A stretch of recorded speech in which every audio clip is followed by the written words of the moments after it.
Hello and welcome back to the Orange Couch, where Robin and I are going to tackle today a subject that could really impact your financial legacy, and it's IRA beneficiaries. Robin, I just read Laura Saunders' Wall Street Journal article over the weekend, and man, was that eye-opening. It's something that we deal with every day, but I don't think others realize how important it is. It is. It was a great article, and she put it in there just to encourage people at year-end to make sure you updated it, you reviewed it, and your beneficiaries say what you want them to say.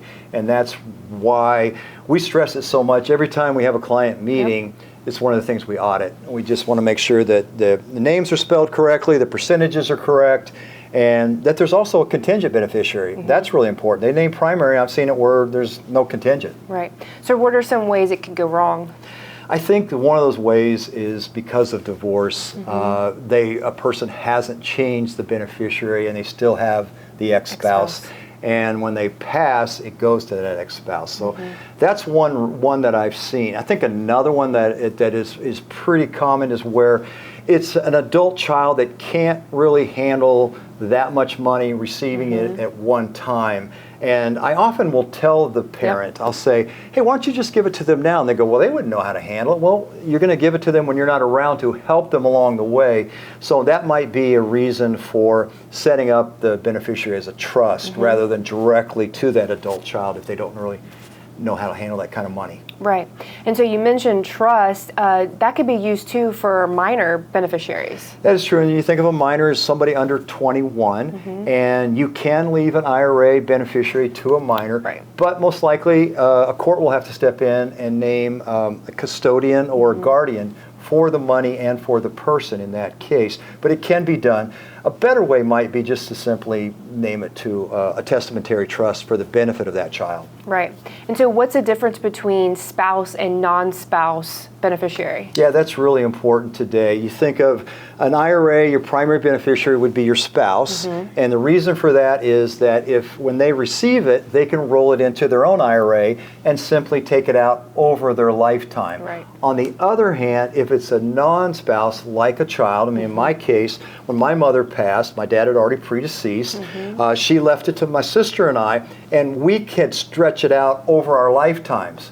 But in 2019, the Secure Act was passed and said, you have to take it out over 10 years now, which really jacks up that tax liability. And so you really need to see an advisor, see what we talk about a lot about tax planning in that case. Yeah, absolutely. And so what are some myths that you think that people believe when it comes to beneficiaries? Yeah, I think the biggest myth is that if they don't plan properly, if they don't update their beneficiary, that their last will and testament will take care of it. That's just not the case. So think about property. It passes three ways. The first way would be contract. An example of a contract would be life insurance. Whoever the primary beneficiary of your life insurance is, that's who it goes to. Another example would be joint with right of survivorship. So if you and your husband own your house jointly, whoever lives along it longest, it automatically goes to them by law. If either one of those don't apply, then it goes last will and testament.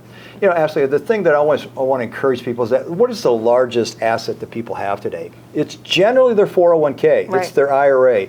And yet they don't necessarily fill out the beneficiaries to update and make sure they say what you want them to say. Sometimes it's even worth looking at your parents' IRA forms. That is true. I mean, you think of your parents that may have not touched their beneficiary forms in years. There may be a child that's predeceased, and an adult child is predeceased, and I think that's something to look at. Yeah. So you mentioned that, and I was going to ask, if the beneficiary passes before the account holder, what does that mean? We use the term per serpes a lot. Yeah, per serpes is kind of it's a Latin term. It's kind of complicated, but what it means is, let's just say that you had 3 adult kids as your beneficiary, okay? And one of those adult kids had predeceased the parent.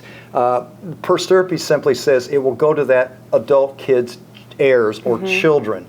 If you don't want that to happen, if you want to go to the other 2 children, you need to fill out the documents. You need to come see Ashley and make that change. That's something that we do all the time, Robin, and I really appreciate you bringing this to our attention because it really is a huge impact, and that's something that people should be looking at. So give us a call. We're happy to walk you through it and answer any questions you might have. Thank you. Thank you.